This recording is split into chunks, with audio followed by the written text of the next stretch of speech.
Thank you, Mr President. My question, without notice, is to the Honourable Duncan Gay, representing the Minister for Emergency Services. Take your home, John.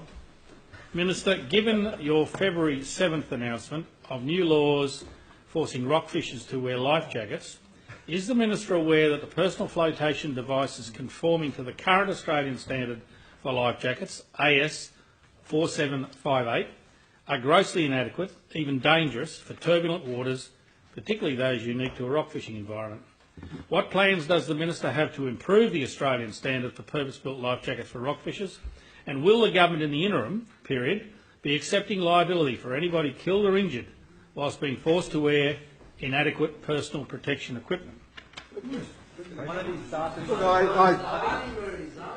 Order.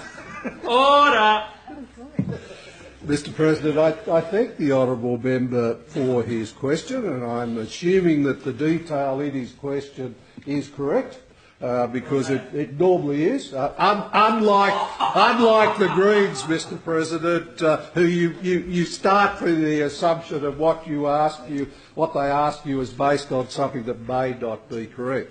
Mr President, it is correct that we put in place the fact that life jackets need to be worn on a series of fishing spots, rock fishing spots across the state, some of the black spots and some of the worst, which is a sensible way to go, and one that has been supported by the fishing community, and I thank them for it. It was an initiative originally that came out of my ministerial advisory committee, my back on maritime, and it was their sensible suggestion that went back through the system. This is one, as the honourable member said, for my colleague, the Minister for Emergency Services, because it's under his purview in this area. We have done work on life jackets in the boating area, and the life jackets that we prescribe within maritime are entirely appropriate. And I've got to tell you, we've had huge success with that campaign. I've got to say, which was another initiative of the Ministerial Advisory Council. You remember when your lot